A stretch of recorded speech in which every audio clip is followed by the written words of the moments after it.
I sat in the lawyer's office in downtown Phoenix, November sunlight cutting diagonally through the blinds and scattering mottled patches across the threadbare gray carpet.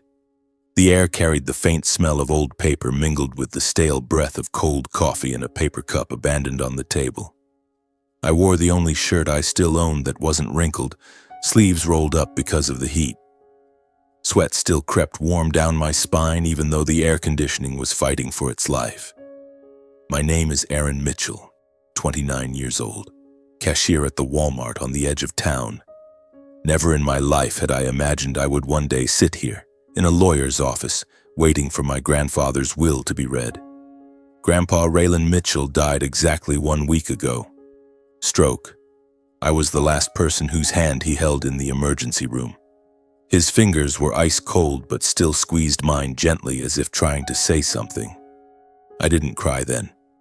I only nodded as though I understood everything he hadn't managed to say. My parents sat in the chairs across from me. My father, Martin Mitchell, 58, hair gray and unkempt, wearing the same old suit he wore to other people's weddings, kept flicking through his phone as if he were waiting for a bus instead of waiting to hear what his own father had left him. My mother, Matilda, 56, dyed blonde hair already showing dark roots, sat with her legs crossed, red painted nails tapping out a restless rhythm on the armrest. They hadn't spoken a word to each other since stepping into the room, nor to me. I knew what they were thinking. Grandpa only had that one old wooden house up in the mountains 3 hours away, leaky roof, rotting walls, mice running everywhere. For them, today was just a formality. Sign the papers and go home. They wanted to get it over with quickly. I didn't. I wanted to hear every single word, whether he had left me anything or not. The lawyer, Kenneth Wardle, entered. Tall, thin, gold-rimmed glasses, voice slow as if afraid of shattering the air. He set a thick folder on the desk, opened it, flipped a few pages, and cleared his throat. The last will and testament of Raylan James Mitchell, executed on the 12th of October last year, duly witnessed and notarized. I tried to swallow.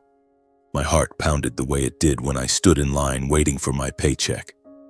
I wasn't hoping for money. I was hoping he had written something for me. Just one line would have been enough. A sentence like, "Aaron, I'm proud of you," or "The cabin is yours." Anything so I would know he was still somewhere, still watching me. Mr. Wardle began reading the formal preamble. Long legal sentences I barely understood. Then he paused. Just for a second, but the whole world went silent. The entire residue of the estate, including all securities investments, bank accounts, real property, and any related rights and interests, with a current estimated total value of $1,100,000,000 United States dollars, is bequeathed in its entirety to Martin Mitchell and Matilda Mitchell as the sole and equal co-heirs. The room suddenly felt airless, as though every molecule of oxygen had been sucked out. I heard my mother gasp, a sharp, involuntary intake of breath, the dry clack of my father's phone hitting the floor. I turned. Mom had her hand over her mouth, eyes wide like they might fall out, tears glistening. Not from grief for Grandpa, but from that number. Dad shot to his feet, his chair scraping back with a bang. Face flushed crimson, mouth open, but no words coming. His hands shook, then, suddenly, he laughed. A hoarse, cracked laugh like someone who just won the lottery in the middle of the street. 1,100,000,000? Dad stammered, voice pitched high and unfamiliar, startling me. He turned to Mom. They threw their arms around each other and jumped like children, completely forgetting the lawyer was still sitting there, forgetting I existed at all. I sat frozen. $1,100,000,000. I couldn't process what I'd heard. I blinked over and over, trying to convince myself I'd misheard. Grandpa had that much money? He'd lived in that rotting cabin, chopped his own firewood, ate peanut butter sandwiches, sent me $200 every Christmas with a note that said, "Don't tell your parents." All those years he'd hidden it, hidden everything. But then I smiled, genuinely, the first real smile in a week. I watched my parents hugging and bouncing, tears streaming down Mom's cheeks, Dad laughing so hard he started coughing. I felt relief. After all the years of being broke, after all the times Dad grumbled because we couldn't afford to fix the car, Mom complained because she couldn't buy a designer purse. At last, they had it. They'd never fight over utility bills again. They would be happy. That's what I thought, until Dad turned and looked at me. That look wasn't the look of a father who'd just won the lottery. It was the look of a stranger, cold, distant, as if I'd sat down at the wrong table. Mom was the same. She wiped her tears, straightened up, and smiled. But it was a smug smile. The smile of someone who had just stepped onto a higher rung and left everyone else below. She glanced at me for 1 second, and in that second I clearly saw contempt flash in her eyes. A chill ran down my spine despite the stifling heat. Dad sat back down, but he was no longer the dad who used to nag me about buying Starbucks. He sat tall, chin lifted as if that leather chair had become a throne. Mom smoothed her hair, adjusted her collar, her gaze sliding over me the way one glances at a delivery guy. Mr. Wardell continued reading the minor clauses, taxes, transfer procedures, etc. I stopped listening. All I could hear was my own heartbeat, and a cold, unmistakable certainty creeping into my mind. Today was not the day my parents became rich. Today was the day I lost my family. I looked at them one more time. They were whispering excitedly to each other, eyes shining. Not one of them looked at me. Not a single comforting glance, not a single "Son, don't worry, we'll take care of you." Nothing. Just the smiles of strangers who had just inherited a fortune. And deep inside, I knew the nightmare was only beginning. The change came faster than I could have imagined. Just 1 week after the will reading, my parents had transformed completely. Dad quit first. He called his boss from the living room, voice booming so I could hear every word. "I'm done. Effective today. Your company doesn't need me anymore, and I sure as hell don't need you." He hung up, roared with laughter, and slapped Mom on the shoulder. "Done. From now on, I'm a billionaire." Mom quit the very next day. She came home early, tossed her restaurant uniform straight into the trash, and declared, "No more waiting on anybody. I'm the boss now." They sprawled on the sofa all day, watching TV, scrolling through real estate listings and luxury cars, chattering nonstop about their new life. The money hadn't even hit their accounts yet. The bank paperwork was still processing, but they were already spending as if the 1,100,000,000 was burning a hole in their pockets.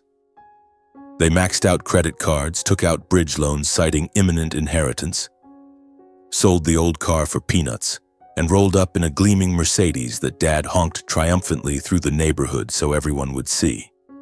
Mom went on manic shopping sprees, Louis Vuitton bags, Louboutin heels, designer dresses, gold jewelry clinking on every wrist. The house overflowed with branded bags, shoeboxes, and towering piles of receipts. They ate at fancy restaurants every night, ordered the most expensive delivery, and swapped cheap beer for French wine. And their attitude, God, it was horrifying. At first it was just arrogance. Dad lounging on the sofa, feet on the coffee table, proclaiming, "From now on, I don't bow to anyone. I'm a billionaire." Mom admiring herself in the mirror, stroking her fresh dye job. A woman this gorgeous shouldn't have had to wait tables. What a waste. Then they started looking at me like I was a loser, a burden they'd been forced to carry. Meanwhile, I still went to work, still handed over my entire paycheck to Mom for safekeeping. But now, when she took the money, she smirked. "What are we supposed to do with these pennies? We're about to have $1 billion. We don't need your pocket change." Dad sneered every time I came home in my supermarket uniform. "Still slaving away at that dead-end job? Couple of bucks an hour, then come home to mooch off us. Guys your age are CEOs driving Lambos." Every meal became pure hell. Dad openly insulted me. This kid only knows how to scan groceries. His salary couldn't even buy one of these dinners. He jabbed a finger at the plate of Wagyu beef Mom had just bought. "Now that we're rich, maybe it's time you stood on your own 2 feet instead of sponging off us forever." Mom jumped in, voice sharp as a blade. "Exactly. 29 years old, still living with mommy and daddy, working some low-class job. People your age are rich, independent, own houses and cars. And you? Sigh, such a disappointment. They dragged up the past to smear me. We spent a fortune putting you through college, and what do? Scan barcodes? Even though I'd worked extra jobs to pay tuition myself, they never contributed a cent. You're just taking up space and running up the utility bills. Even though I'd been paying every bill for years, I kept my head down and ate, every bite sticking in my throat, every word cut like a knife.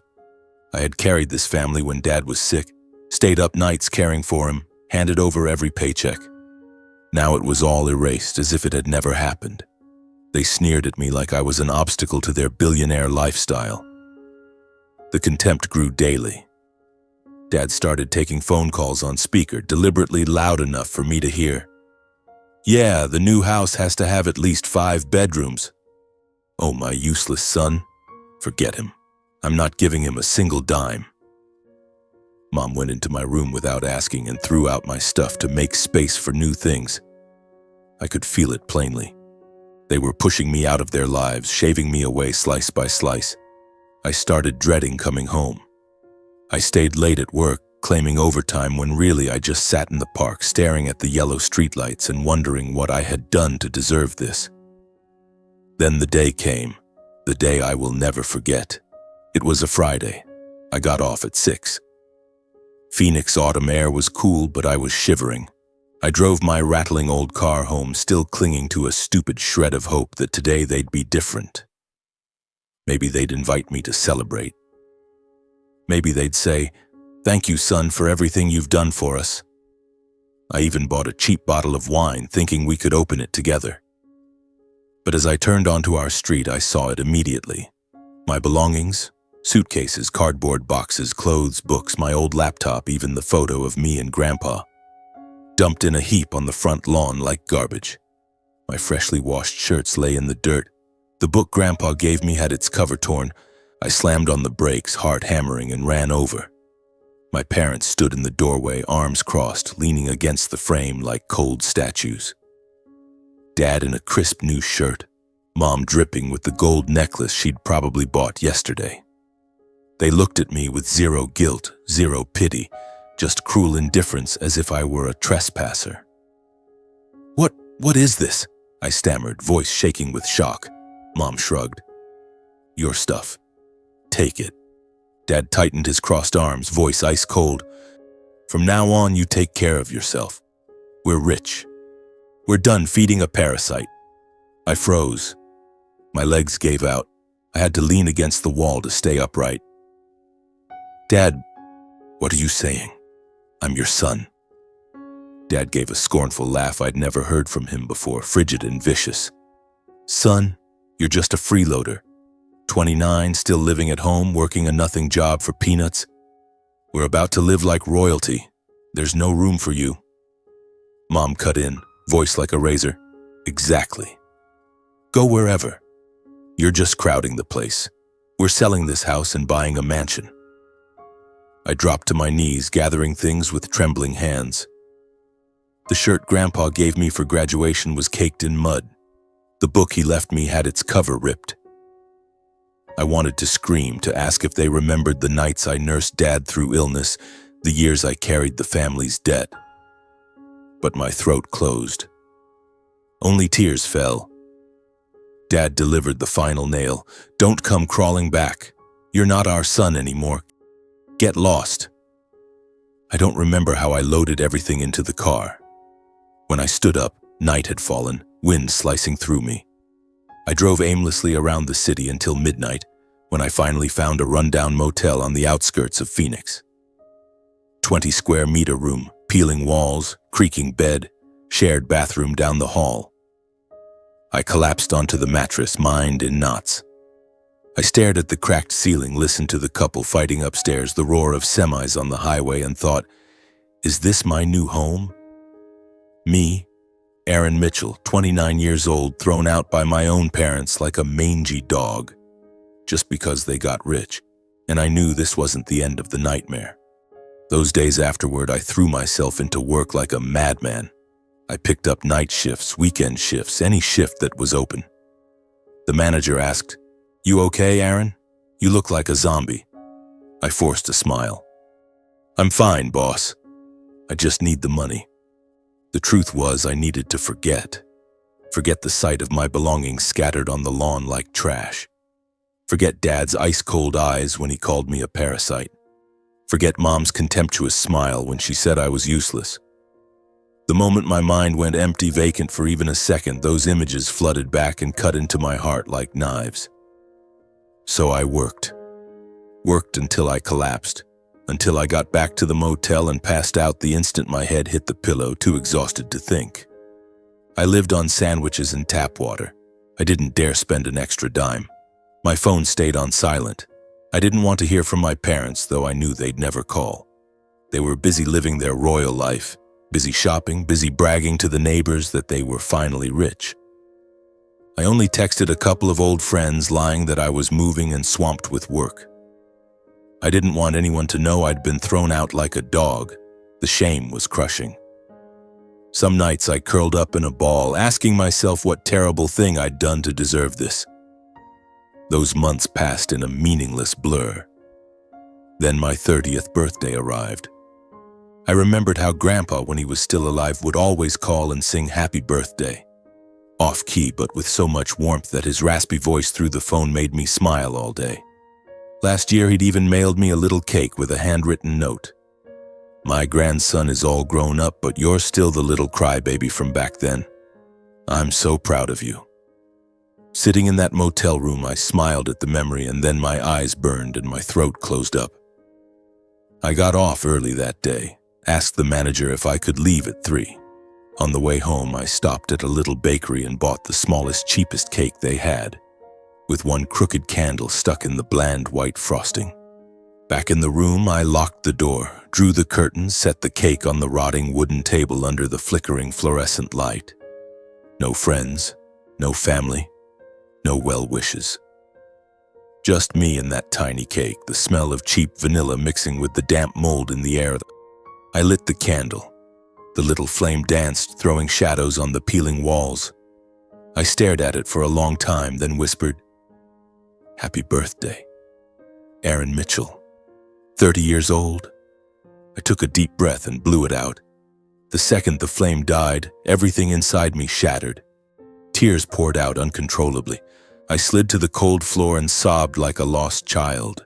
Sobbed from loneliness, from humiliation, from the fact that I never imagined I'd spend my 30th birthday like this.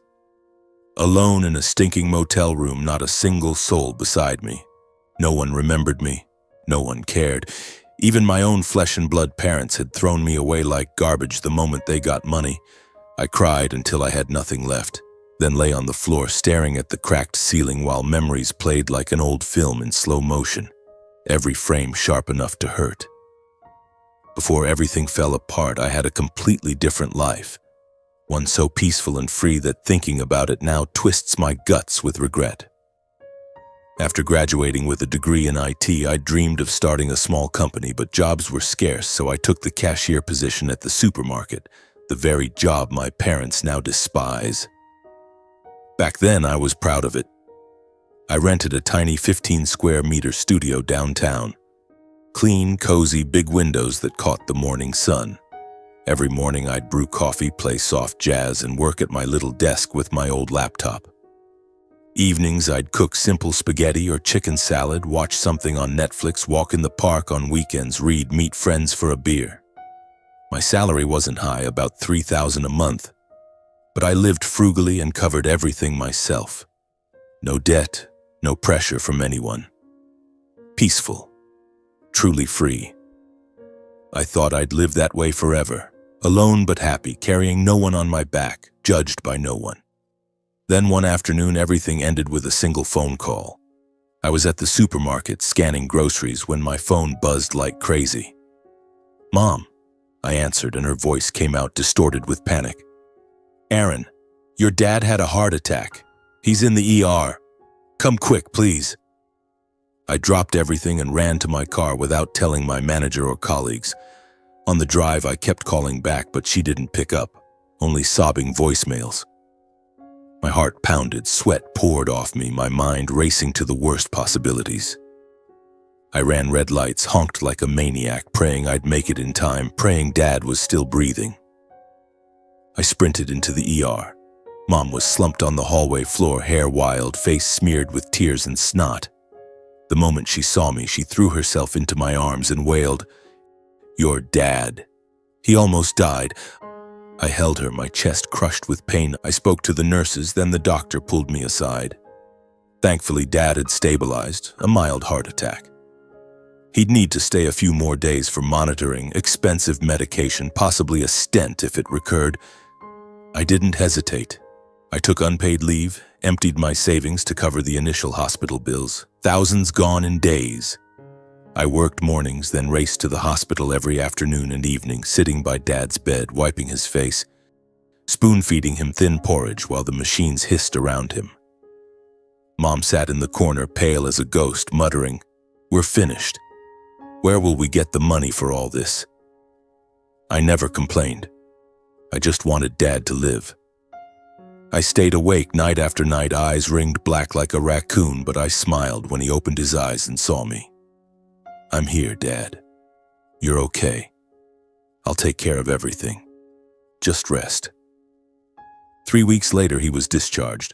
The doctor gave strict instructions: 24/7 care, blood pressure checks 3 times a day, medication on schedule, strict diet, no stress.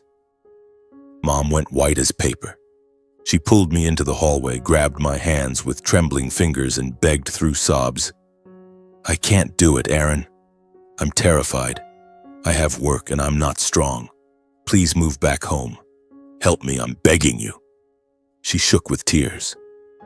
I looked at her, then thought of Dad in the wheelchair, so frail it broke my heart, his weak voice calling my name. My resolve melted. "Okay, I'll move back. I'll help you take care of him." And just like that, I gave up the independent life I loved. I gave notice on the studio, packed my things, and moved back into the old house. The same house I'd sworn as a kid I'd escape forever because it was filled with shouting and coldness. But love was stronger than reason. I pitied Dad's illness. I pitied Mom's helplessness.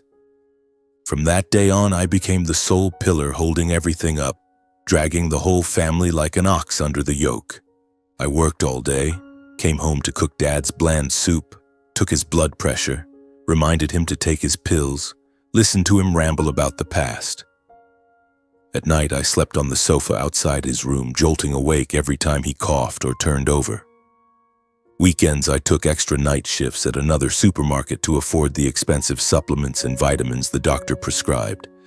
I handed my entire paycheck to Mom, saying, "Keep it to manage the household expenses." She nodded eagerly, eyes lighting up. "Good boy, Mom will hold on to it."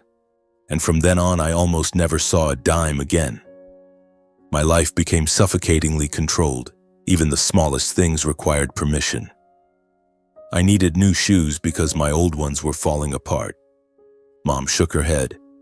"Not yet. We need the money for Dad's medicine." I wanted to grab coffee with an old friend. She blocked me immediately. Why waste money? Once the company had its year-end party, I hesitated forever before daring to ask, "Mom, could I have a few bucks for the office party? Just a few dozen dollars, everyone's going." She whipped around, face purple, and screamed like she was slapping me with every word. "Are you insane? Where do you think money comes from? Your father is seriously ill, thousands a month on medicine, and you want to party? Ungrateful brat, completely useless." Spittle flew in my face as she shrieked through the house. I stood frozen, pain choking me, tears threatening, but swallowed back. A few dozen dollars and I was extravagant, ungrateful. Dad gradually recovered but stayed as cranky as ever. Worse actually, because illness made him irritable. "Soup too bland," he grumbled. I forgot his cigarettes, though the doctor had forbidden them. He roared. "Useless kid, good for nothing," he bellowed, even though I was carrying every burden, medicine, utilities, everything on my shoulders. I bit my tongue and endured, never talking back. I worked like an animal, slept like the dead, existed like a shadow in the house I grew up in. But not once did they say thank you. Not once did they look at me with pride or gratitude. Only complaints, only disdainful glances when I came home late in my wrinkled uniform reeking of sweat. It hurt beyond words that I had sacrificed everything, my freedom, my dreams, my money, my health, my youth, just to keep this family from falling apart. And they never once looked back, never once acknowledged what I'd done. They treated me like a talking servant, a convenient tool for hard times. And now that they had money, they threw me away without a second thought. And then it hit me. They had never truly seen me as their son. I was only ever a tool for them to use. I lay on the cold motel room floor, tears falling silently again. The little cake had melted into a puddle long ago. The candle had gone out hours back. I was 30 years old, yet it felt as if I had lived 100 years of pain and 100 years of loneliness. I asked myself, "Grandpa, can you see me? Where am I now, alone in this world?" But at least I was still alive, still breathing, and still clinging to the thinnest thread of hope that life might someday be a little less cruel to me. I sat up, wiped my face with the sleeve of my dirty shirt, and stared at the ruined cake on the table. The white frosting had run in sad streaks across the rotting wood, looking as pathetic as my life felt right then. I laughed at my own fate. "At least you're free now, Aaron," I told myself in a voice hoarse from crying. "Free from that house, free from the insults, free from their contemptuous stares. You're free now. Free. And completely alone." Freedom sounded good in theory, but why did it feel so cold and hollow? I sighed, stood up, shuffled to the rusted sink, and splashed icy water on my face. The shock of the cold cleared my head a little. I looked at my reflection in the cracked mirror. Red eyes, gaunt cheeks, hair like a bird's nest. "Keep going," I whispered to the stranger in the glass. "Just a little longer. Life can't stay this bad forever." I prayed it was true. I silently begged the universe for even the smallest mercy, just enough reason to keep breathing. At that exact moment, in the dead silence of the motel room, there came a knock. 3 knocks, clear, deliberate. I froze, heart slamming against my ribs. Who? Almost 10 at night. Who even knew I was here? None of my friends had this address. No co-workers. My parents? Impossible. They'd exorcised me from their lives. The motel owner wanting rent money? I swallowed hard, tiptoed to the door, and peered through the rusty peephole. A tall, thin man in a black suit and gold-rimmed glasses stood in the dim hallway. It was Kenneth Wardle, Grandpa's lawyer, the one who had read the will months earlier. I opened the door, so stunned I could barely speak. Mr. Wardle, how did you find me?" He gave a small, professional but not unkind smile. "Aaron, took me a while, but I got the right place. May I come in? I have something I must deliver to you personally. Today of all days." I stepped aside and let him into the miserable room. He entered without the slightest grimace, even though the damp stench and clutter must have hit him immediately. He sat on the only plastic chair, placed his polished briefcase on the table, opened it, and withdrew a thick white envelope sealed with red wax bearing Grandpa's familiar little eagle crest. "Here," he said, sliding it toward me. "Raylan instructed me to place this in your hands only, on the exact day you turn 30. Not a day sooner, not a day later, and no one else was to know. Not even your parents." My heart skipped. My birthday. Grandpa remembered. Even in death, he remembered. I took the envelope with shaking hands. It was heavy, thick, and carried the faint scent of old paper and Grandpa's pipe tobacco. I broke the seal. My pulse was so loud I could hear it. Inside was a handwritten letter in Grandpa's familiar shaky but determined script, plus a spiral-bound stack of legal documents. I opened the letter first. The smell of old paper rose up like he had just finished writing it moments ago. "My dearest grandson Aaron, if you are reading this, I am gone, and you are probably living through the hardest days of your life. I know everything, son. I have always known the true nature of Martin and Matilda, my son and daughter-in-law. They are selfish and greedy. They put money above family, above blood. I saw it when they were young. I don't hate them for it, but I could not let them hurt you, the only grandson I truly love and trust. The $1,100,000,000 everyone heard at the will reading was a shell. Every cent was collateralized, borrowed from banks years ago for investments. The banks will seize everything soon. Your parents will be left with nothing but debt. I did it to teach them a lesson. Money cannot buy decency, and greed eventually eats its owner. My real wealth, $150 million, has been sitting in an independent trust I set up 20 years ago, built quietly from stocks I bought and held in secret. No one knew. Not Martin, not Matilda. The entire trust belongs to you, Aaron James Mitchell, and only you, because you are the only one I ever saw with a truly good heart, kindness, and the strength to use that money wisely. You deserve happiness. You deserve to live the life that is yours alone. The trust activates today, your 30th birthday. Consider it the biggest birthday present I ever gave you. I am so proud of you, Aaron. You were the greatest joy of my life. Forever yours, Grandpa Raylan. I read every word through streaming tears. My hands shook so badly the paper rattled. I flipped open the trust documents. First page. Sole beneficiary, Aaron James Mitchell. Activation date, today. Balance, $150 million. Grandpa's signature everywhere, countersigned and notarized by Mr. Wardell. I looked up at the lawyer. His own eyes were red. He nodded. It is all completely legal, Aaron. As of this moment, you are the sole heir. The banks are ready to transfer whatever you need whenever you need it. Raylan planned every detail years ago. He was waiting for this day. I couldn't speak. I just sat there clutching the letter to my chest. Grandpa, the only person in my family who had ever really seen me, understood me, loved me, had protected me to his very last breath. He hadn't just saved me with money. He had saved me with the one thing no one else ever gave me: unconditional love. Mr. Wardell stayed a few more minutes, then excused himself. It was getting late. I sat there in the motel room so quiet I could hear the drip-drip from the broken shower head down the hall, clutching the letter to my chest as if it were Grandpa himself. The trust documents lay beside me, but I hadn't even begun to process the $150 million. Right now there was only the letter. Grandpa's trembling handwriting, and the faint smell of old paper laced with the pipe tobacco he smoked every evening. Childhood memories rushed in without warning, like someone had flipped on an old projector in my head. Frame by frame, so vivid I could hear the laughter, the crying, the wind rattling through his mountain cabin. My family had never been dirt poor. Dad had an office job. Mom waited tables.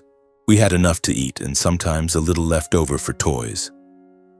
But the house was always cold, not in temperature but in spirit. Even as a little kid, I knew what it meant to be lonely inside four walls. It wasn't lack of money. It was lack of warmth. Lack of the feeling that your parents actually saw you. Dad, Martin, was always busy. Busy with work, friends, drinking. When he came home, he collapsed on the sofa, watched TV, and snapped at everything. He loved comparisons. Me versus the neighbor's kid, the co-worker's kid, some random boy he saw on the street. Their kid gets straight A's and plays soccer like a pro. You? Just a troublemaker, he'd yell, no matter how hard I tried. It was never enough. I remember bringing home a report card full of A's, beaming with pride. He glanced at it and said, "That's worth bragging about. Jason next door gets A+ and plays piano." I stood there, the paper shaking in my hand, feeling like I'd been slapped without a hand ever touching me.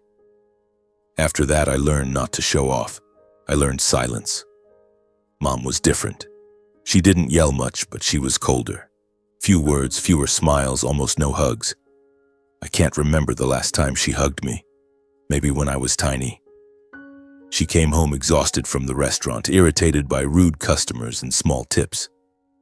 Caring for me felt like a chore to her. Eat, sleep, study. That was the full extent of our daily conversation. She never asked if I was happy, if someone was bullying me, if I liked a certain food. I was a ghost in my own home, gliding silently through the rooms, growing up unnoticed. The clearest memory is from when I was 8, school event, pouring rain. Every other kid got picked up. I sat huddled under the overhang in a soaked raincoat, hugging my backpack. 1 hour, 2 hours.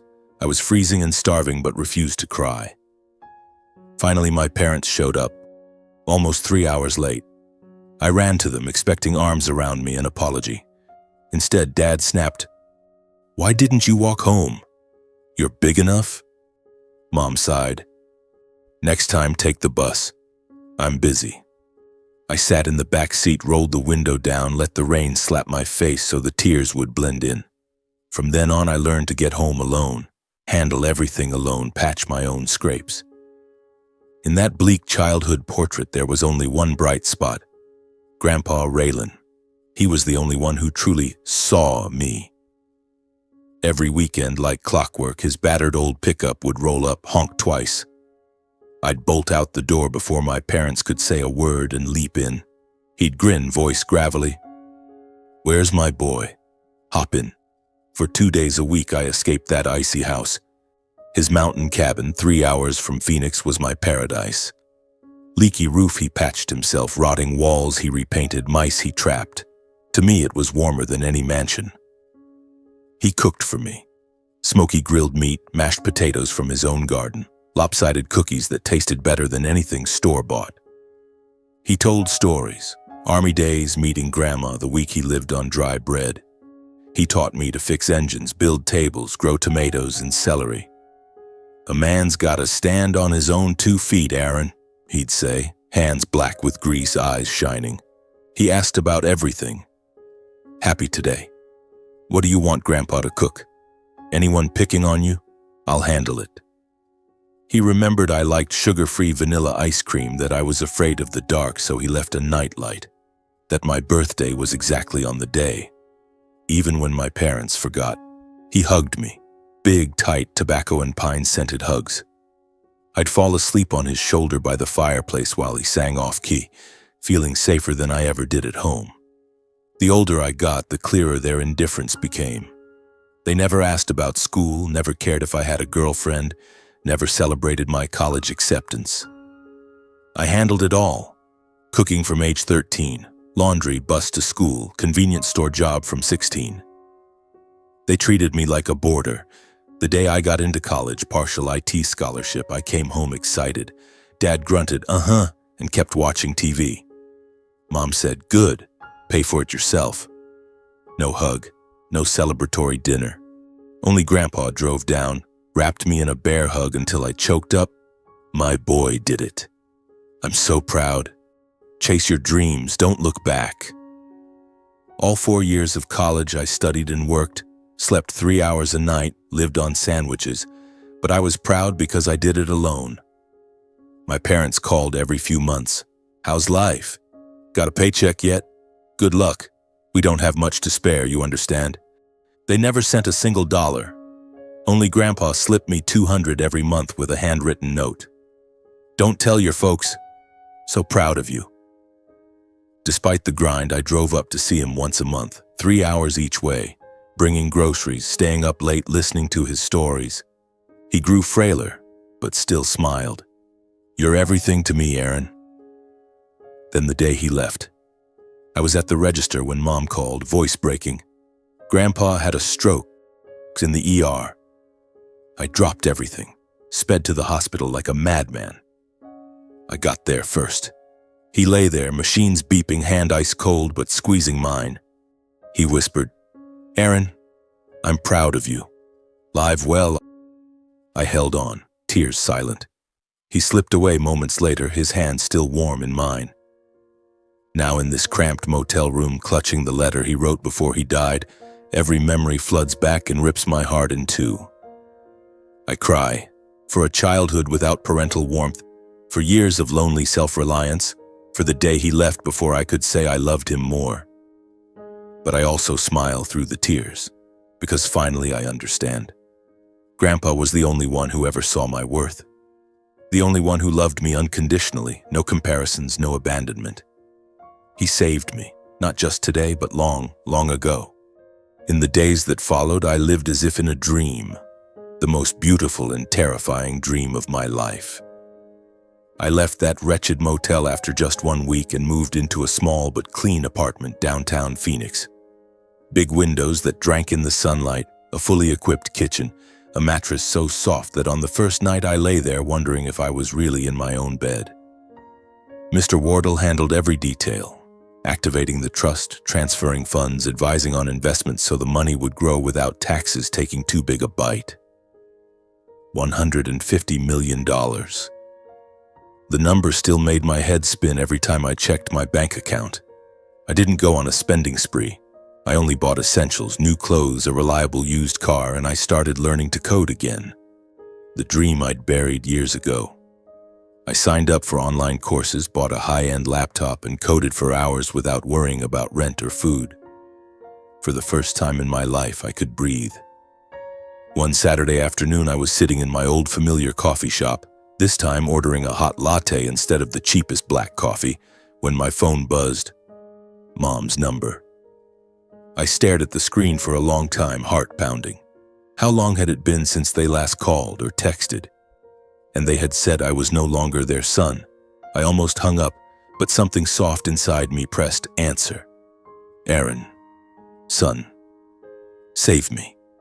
Mom's voice came through, warped, sobbing, panicked beyond recognition. This wasn't the arrogant woman who had thrown me out. This was the voice of someone drowning. Mom, what's wrong? I asked, my own voice betraying alarm. Dad snatched the phone. His voice was hoarse, trembling. Aaron, everything's collapsed, son. The banks. They're seizing it all. That $1 billion. It wasn't ours. It's all debt. Your grandpa tricked us. Son, save us. I went numb, even though I'd known this was coming. Sitting in the middle of a cozy cafe, soft music playing, the smell of toasted bread in the air, the world suddenly went dark. Grandpa's words echoed letter by letter. The banks will seize everything soon. I did it to teach them a lesson. I listened as my parents poured it out, sometimes screaming, sometimes whispering as if about to faint. In just 1 short month, they had spent like money grew on trees. Brand new Mercedes, 2 weeks in Hawaii, Mom's Louis Vuitton bags, Dad's Rolex, all-night parties with friends, bragging everywhere that finally our family is rich. They both quit their jobs, went to spas, dined at Michelin-starred restaurants, bought new furniture. They lived like real billionaires, never once reading the will carefully or asking Mr. Wardle a single question. Dad continued frantic. Letters from the bank keep coming. Men in black suits knocking at the door. Phones ringing day and night with debt collectors. Turns out the entire $1.1 billion was a shell. All the assets your grandpa left us were just collateral. I had learned this weeks earlier from Mr. Wardle. Grandpa's real fortune was the $150 million trust he left me. The $1.1 billion my parents inherited was a trap. And now, the grace period was over. Pay immediately or lose everything. We don't know what to do. They're threatening to take the house, everything. We'll be on the street, son. Mom broke into sobs, voice shaking with terror. My mind reeled. In just a few months, my parents had fallen from paradise to hell, from arrogant millionaires to penniless debtors facing foreclosure on their own home. I pictured them surrounded by their new luxury purchases, faces pale, staring at bank letters. I pictured Mom, the woman who once smirked as she threw me out, now begging bank officers for extensions. Dad, the man who said there was no room for you in our royal life, now trembling on the sofa, white as a sheet. Fate's cruelty chilled me. They had discarded me without mercy, dumped my belongings like trash, told me to get lost. Now they clung to me, the useless son they said had no future. You have money, don't you? Mom whispered, pleading. Neighbors are gossiping. Your grandpa left you something. You're our last hope. If you don't help, we'll die. We'll really be on the street. I was silent for a long, long time. I heard Mom crying, Dad wheezing in the background. Part of me wanted to laugh hysterically, to scream, "Now you remember me," to hang up and disappear forever. But I couldn't. Something in me, blood, duty, or just years of conditioned endurance, wouldn't let me. I need time to think," I said, voice dry. "There's no time, son," Mom screamed. "The bank is coming again tomorrow. Save us, please." "I need time," I repeated, then ended the call. I sat in the crowded cafe feeling utterly alone. My hand shook so badly I spilled the latte. The barista rushed over, I just shook my head, paid, and left. In the days that followed, Mom called relentlessly, 10 times a day, sometimes sobbing, sometimes recounting their misery, sometimes blaming me. Dad's heart is acting up again. He's in the hospital, hundreds of dollars a day. Medicine is expensive. We're out of money for food. Neighbors are laughing. Friends turned their backs after we borrowed everywhere and can't repay. The house is about to be sealed. Son, how can you let your parents end up on the street? We gave you life. Every call was a knife twist. I lay in bed clutching Grandpa's letter, rereading it over and over. He had warned me. He knew their true nature. He did this to teach them. But had he considered me? That I would have to face these crocodile tears? I was torn apart. On one side, the still bleeding wounds, my things scattered on the lawn, the words, "Get lost." The contempt in their eyes the night they got rich. On the other, blood ties, the nights I stayed up nursing Dad. Mom's desperate pleas the first time he had the heart attack. No matter how cruel they were still my parents. The people who brought me into the world, however warped and selfish their love. I couldn't sleep. I looked in the mirror and didn't recognize the man with dark circles and hollow cheeks. I wanted to help, just enough to clear their debt and let them survive. But then I thought, will they change? Or will they revert the moment the crisis passes and despise me again? I wanted to walk away, let them taste abandonment, but every time I heard Mom cry, I softened. I was trapped between love and betrayal, between old pain and filial duty, between being the good man Grandpa raised and not wanting to be the fool exploited once more. I held the phone, Mom's number flashing, afraid to answer. I knew if I did, I would give in. I knew if I didn't, I would regret it forever, and I still didn't know which side I would choose. Those days dragged on like hell. I didn't sleep, barely ate. Just lay on the bed in my new apartment, staring at the pristine white ceiling while my mind spun with 100 questions. I reread Grandpa's letter dozens of times as if he could give me a clear answer from those inked lines. He knew they were greedy, he had warned me. He did it to teach them a lesson. But he said nothing about what I was supposed to do when that lesson crashed down on me in the form of tears and begging. I imagined abandoning them. They lose the house, Dad's heart gets worse, Mom ends up on the street. How would I live with that guilt? I'd be truly unfilial even though they once treated me like garbage. But if I helped a lot, they'd revert to their old selves and despise me again the moment the crisis passed. And if I helped just a little, would it even be enough? I called Mr. Wardle. He listened calmly. "Whatever you decide is fine, Aaron. Raylan trusted you completely. But he also said, don't let your kindness be exploited again." That hit like a punch to the chest. I hung up and sat in silence for hours. Finally, after 10 sleepless days, I made my choice. I would help, just a small amount, enough to pay off the bank and survive the storm. Not because they deserved it, but because I didn't want to live haunted by the thought that I had pushed my own parents onto the street. And deep down, I still hoped naively that when they saw me help, they would remember the years I carried the family, feel shame, change, say sorry, even just once. I called Mom, her voice shattered with relief the moment she picked up. "Aaron, you're there. Save me, son." I took a deep breath. "Mom, come over with Dad. I need to talk in person. This afternoon work?" She sobbed yes immediately. I hung up, heart pounding. I tidied the already clean apartment, wiped the table, brewed coffee, bought cookies. I put on a white shirt and jeans, trying to look as put together as possible. I was terrified, but I believed, at least then, that everything could be resolved decently. That blood was still blood. They arrived on time. The first time in my life they were punctual. I opened the door. My parents stood there, looking pitifully haggard. Dad was skeletal, eyes ringed black, hair much grayer. Mom's eyes were swollen, hair a mess, wearing a ratty old shirt instead of designer labels. They stepped inside but offered no greeting. No, "How are you living?" No, "Nice place?" No hug. Just eyes scanning the small but bright two-bedroom apartment, the brand new furniture. Then a contemptuous smirk, as if they still believed they were the real rich ones. "Sit down," I said, forcing calm.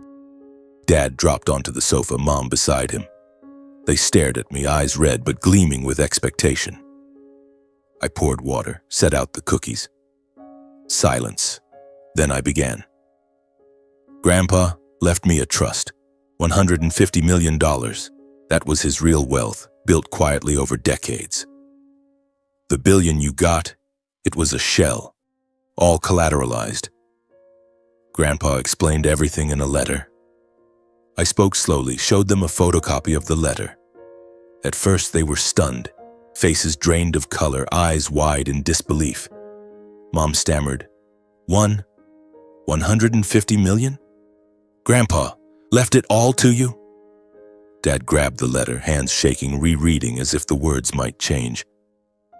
I nodded. "Yes," Grandpa said. "He trusted only me." Silence for a few seconds.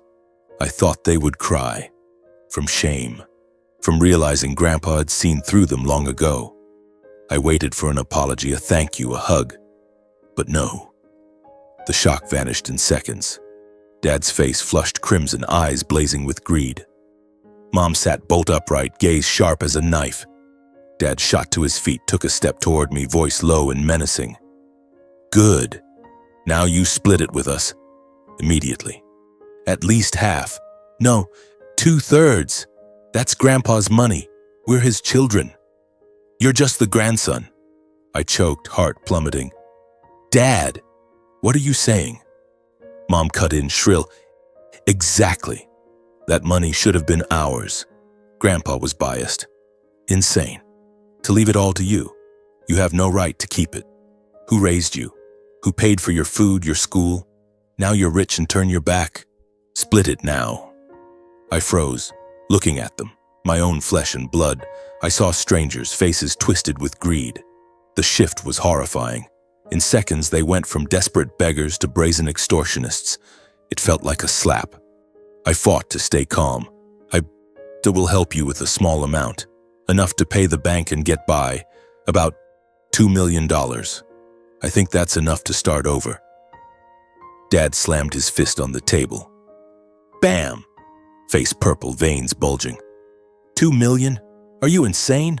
Ungrateful brat? Forgotten who gave you life? Where do you think you came from? Now you have money and look down on us? Give at least $100 million, or don't blame me for what happens next."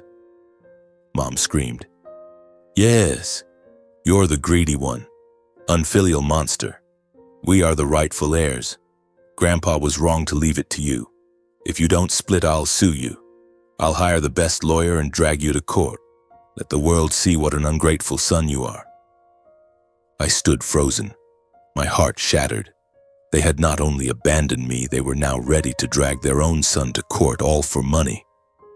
For the $150 million Grandpa left to the one grandson he trusted. For the first time in my life, I couldn't hold back. The rage, built up over decades, exploded. I stood, voice shaking but louder than ever. "Sue me then! Sue your own child! Go ahead, let the court hear how you threw your son out like trash the moment you thought you were rich. Let them hear how I paid the debts, nursed Dad through illness, handed over every paycheck for years. Let them hear how you forgot my birthdays, left me waiting in the rain as a kid, treated me like a servant. Now you're broke, so you crawl back begging. And the second you see I have money, you demand it like thieves. You're not my parents anymore. You're just two greedy, selfish monsters that disgust me." I screamed everything I had bottled up. Tears streamed down my face, but I didn't wipe them. My parents stood rigid, faces ashen. I pointed at the door. "Get out of my house. Right now. Never come back." Dad stammered something. Mom opened her mouth to curse, but I roared, "Get out! Get out of my life!" They shuffled to the door. Dad turned back, snarling, "You'll regret this. I won't let you get away with it," Mom wailed. "Unfilial beast. God will punish you." The door slammed. I stood there, panting, shaking all over. Then I collapsed to the floor and sobbed. For the first time, I saw it clearly. They could never change. Money only revealed their true nature, and that nature was bottomless cruelty. I felt chilled to the bone by my own parents, and I knew, from now on, I was truly an orphan. The days that followed were a new nightmare. This time, not silent pain, but public knives stabbing me from every direction. Just hours after they left my apartment, my phone began vibrating nonstop. Texts, calls, social media notifications poured in. First came my aunt, Mom's younger sister, screaming through the speaker, "Aaron, you ungrateful wretch. Grandpa left the fortune for your parents, and you stole it all, leaving them on the street. I'm ashamed to have a nephew like you." She hung up before I could reply. Then my uncle, Dad's cousin, sent a wall of text. "You bastard. Your parents raised you and now you let them drown in debt and illness while you live it up? You animal." Mom posted a long rant on her personal page with an old photo of Dad in the hospital bed, her crying beside him. Caption: "My own son has betrayed us. Grandpa left money for the whole family. He seized all $150 million, kicked us out, and now we're about to be homeless. Kids, please talk sense into him for us. We're old and have no strength left." Within hours, the post had over 100 shares. Comments: "Poor aunt and uncle. That unfilial scum, lightning won't even kill him. Cut him off, auntie." Dad posted tearful stories, tagging the entire extended family. "My son is rich now and forgot his parents. I'm in the hospital and he doesn't care." They embellished wildly that I used to steal from the house, that I was lazy and refused to work, that I manipulated Grandpa into leaving me the money. They painted themselves as the world's most pitiful victims and me as a heartless monster. In just a few days, I received dozens of abusive calls, distant relatives, old neighbors, even a high school classmate. "How can you be so cruel, Aaron? I never thought you were this kind of person." Strangers messaged threats. "An unfilial rat like you deserves to die. If I see you, I'll beat you senseless." I blocked them all, but every buzz made my stomach clench.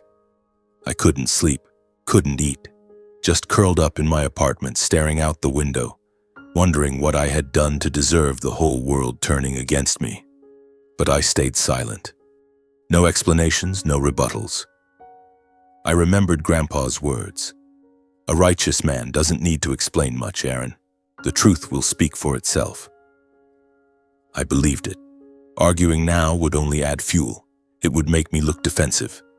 I endured even though every slander cut like a blade. Then Christmas Eve arrived. As in previous years, the extended family still has the celebration at the eldest uncle's house. The largest in the clan, twinkling lights, a ceiling-high tree, a table groaning with turkey, Yule log, mulled wine. Uncle had texted early. "No matter what, you're still my nephew. Come for Christmas." I hesitated for days, but I went. I wanted to face them one last time, and I wanted Grandpa, if he was watching, to know I wasn't hiding. I wore a white shirt and slacks, drove through Arizona's biting winter night to the glowing house. Laughter spilled out from afar. I stepped inside, pine and cinnamon in the air. Jingle bells playing softly. Everyone turned. Eyes went from surprise to ice. Whispers started. I forced a smile, greeted a few people. Then my parents emerged from the back room. They pounced like they'd been waiting. Mom wailed into an aunt's shoulder. "There it is, sis. The unfilial brat. Who knows why it came?" Dad bellowed across the room. "This thing is no longer my son. I disown him as of now. He stole Grandpa's money and threw his own parents onto the street." The room fell dead silent. Then the whispers grew louder. Eyes on me, suspicion, contempt, distance. A younger cousin glared and turned away. I stood in the warmest room of the year, yet felt colder than ever. I lasted about an hour, endured the open slander, the murmurs of poor aunt and uncle, the snickers as I passed. But when Mom launched into her third tearful tirade, shrill voice claiming, "He kicked us out, we don't even have a penny," I snapped. I stood in the middle of the party, voice calm but loud enough for all. "Everyone, may I say a few words?" Dead silence. I took a deep breath and told the truth, everything. I told of the years I handed over every paycheck to Mom, the nights I stayed awake beside Dad's hospital bed, the times I was called useless while carrying the family. I told of the will reading, of being thrown out like trash the moment they thought they were rich. I told of Grandpa's letter delivered on my 30th birthday, the real trust, the trap he set to teach them a lesson. Then I pulled out the original letter, Grandpa's shaky but clear handwriting, and read it aloud, word for word. How he knew their true nature, the collateralized billion, the 150 million left solely to me because he believed in my honest heart. The room froze. Only the fireplace crackled. Then Uncle broke into sobs. An aunt covered her mouth, tears streaming. Another uncle stared at the floor. A great aunt rushed to hug me, sobbing, "My boy, I'm sorry. I believed the lies. You've suffered so much." Others began to speak, turning on my parents. "How could you treat your own son like that? You two are disgracefully greedy. What kind of parents are you? You've lost him forever." My parents went ashen, trembling. Mom tried to protest. "It's not like he says he's lying, Grandpa." But her voice cracked into nothing. Dad hung his head, unable to meet anyone's eyes. Their feeble excuses were shouted down instantly. The room erupted, not against me, but in my defense.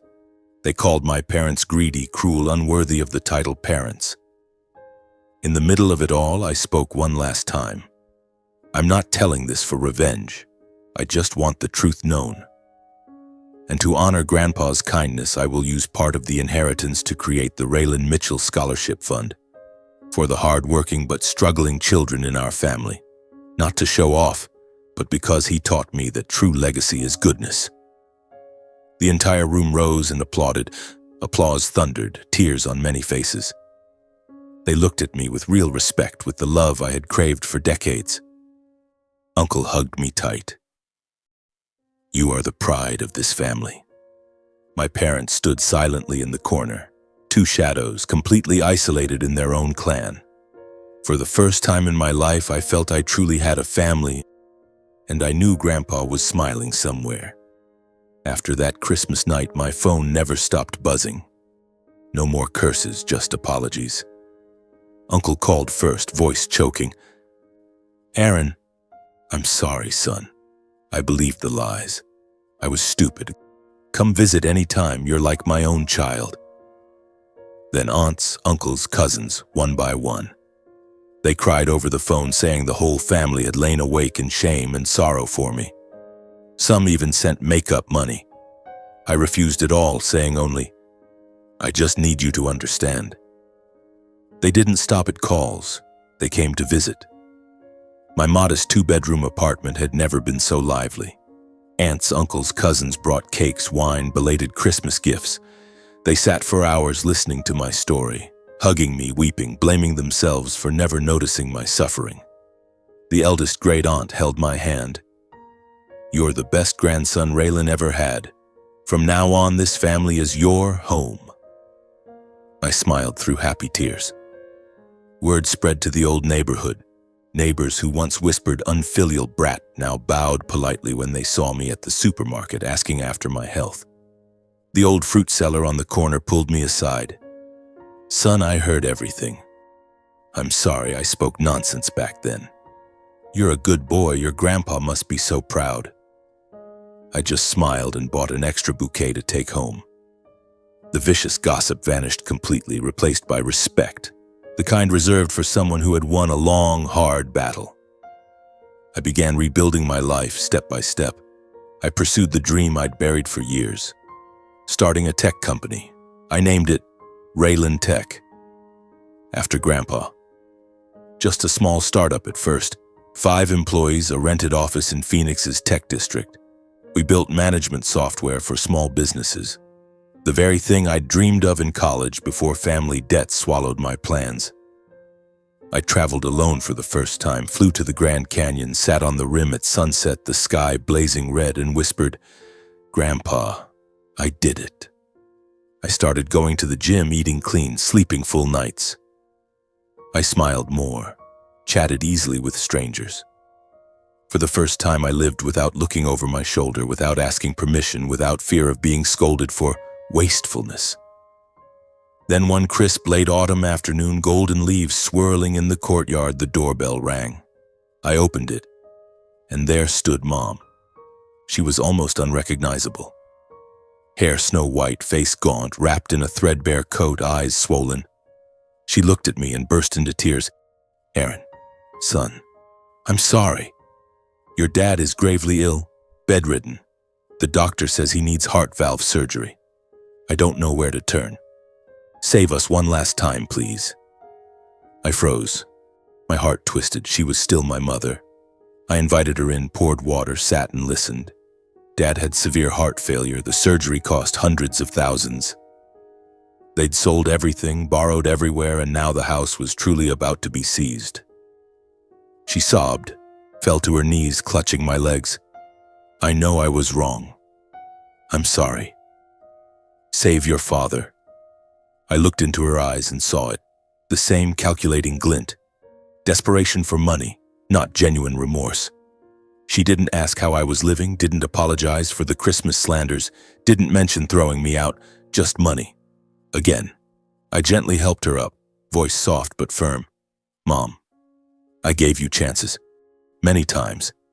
I was ready to help with a modest amount to clear the debt, but you demanded half the inheritance and threatened to sue me. You never truly apologized, never changed. You destroyed those chances yourselves. I can't help anymore.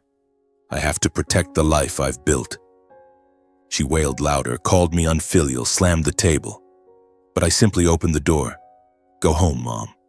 I wish Dad a speedy recovery, but I can't help." She left in tears, hurling a few more curses over her shoulder. I closed the door, slid to the floor, and cried. Cried from pain, from the lingering tug of blood ties. But I knew this was the right choice, the only way to safeguard the rest of my life. From that day on, I cut contact completely. Blocked numbers, no messages, no inquiries. Not out of hatred, just to avoid returning to what had drained me dry. 2 years later, my life was a dream come true. I met Jayla Walton, the woman who would become my wife, an interior designer, gentle with crescent moon eyes and long honey brown curls. We started talking about office design, then coffee, then dating. I told her everything about my past, no secrets. She hugged me. "You're so strong, Aaron. I'm proud of you." We married on a golden autumn afternoon, inviting only close family and friends. My parents were not invited. Then Eliam was born, our beautiful boy with big round eyes and a grin that lit up rooms. I hold him, kiss his forehead 100 times a day, teach him to plant seeds, fix bikes, tell him stories about great-grandpa. I give him all the love I never received, tight hugs, endless praise, bedtime stories until he falls asleep on my chest. Raylan Tech is thriving. Over 50 employees now, a sleek new office, major contracts with corporations. I kept my promise and founded the Scholarship Fund, helping dozens of kids in the family and beyond chase their dreams. I have a warm home filled with laughter, a wife who loves me unconditionally, a son who is my greatest joy. I live a life that is truly mine, peaceful, happy, and complete. Grandpa, I did it. 3 years after my little boy, Eliam, was born, on a late winter morning when the Phoenix air still bit with cold and the sun was only a pale pink streak on the horizon, I felt my heart sink again, as if all the old years were waiting for me in some quiet corner. It was a weekend. Eliam had no preschool. Jayla suggested, let's take him to visit great-grandpa. It's been too long since we went to the cemetery. I nodded at once. Eliam bounced around the house hunting for his tiny shoes, singing jingle bells off-key, though Christmas had passed 2 months earlier. I laughed and ruffled his hair. It's not Christmas today, buddy, but great-grandpa would love to hear you sing anyway. We drove out of the city on an empty highway, desert stretching gray on both sides under a thin veil of mist. Jayla sat beside me, fingers laced through mine. Eliam dozed in the back with the teddy bear Grandpa had sewn for me when I was small. I'd kept it all these years and now passed it to my son. I carried a bouquet of white daisies, Grandpa's favorite. He said they looked like children's smiles, simple yet radiant. The cemetery lay alone on a low hill, wind whistling through weathered headstones. We stepped out. Eliam clung to my hand, eyes wide at the graves. Is great-grandpa sleeping here, Daddy? I knelt, hugged him. Yes, he's resting, but he still sees us every day. I placed the daisies before the stone engraved, Raylan James Mitchell, birth and death dates, and the short line he chose himself. Live kindly, that is enough. Jayla stood beside me, arm around my shoulders. Eliam blew a kiss toward the stone, then dashed off, chasing a white butterfly. I stood in silence a long while, letting the cold wind slip through my coat, letting memories flood back like a tide. I remembered everything.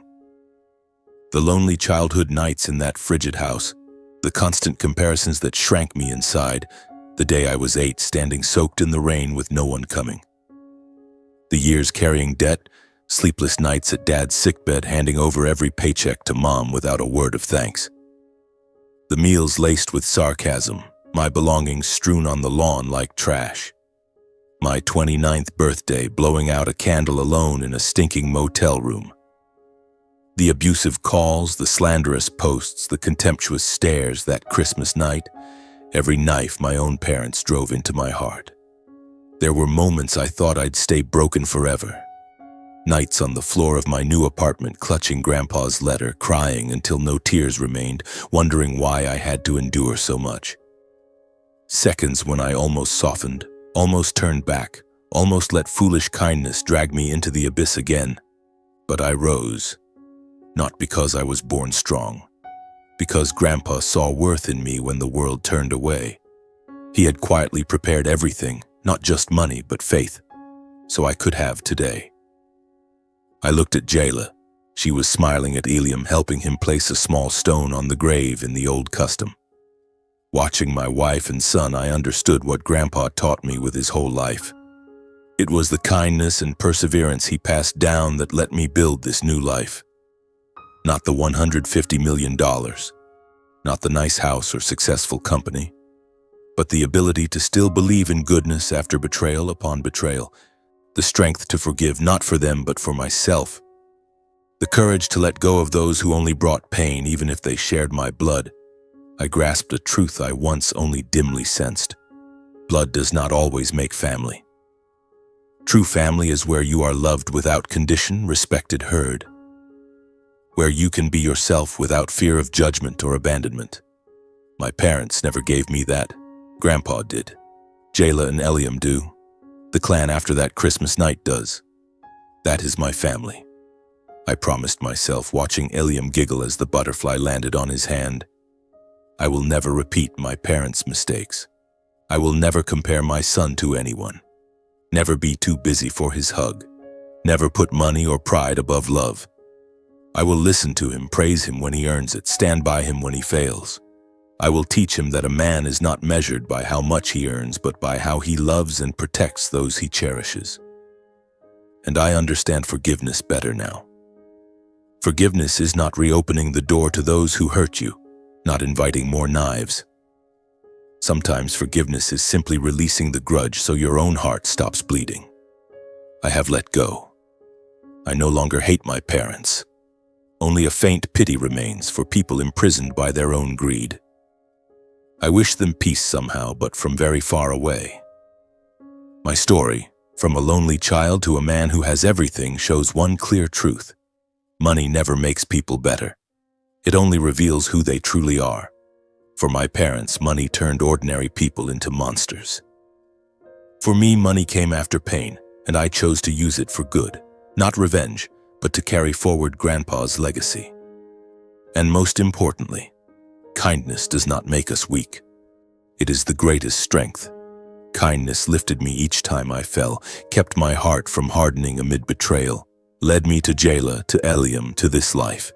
I turned to my wife, kissed her forehead.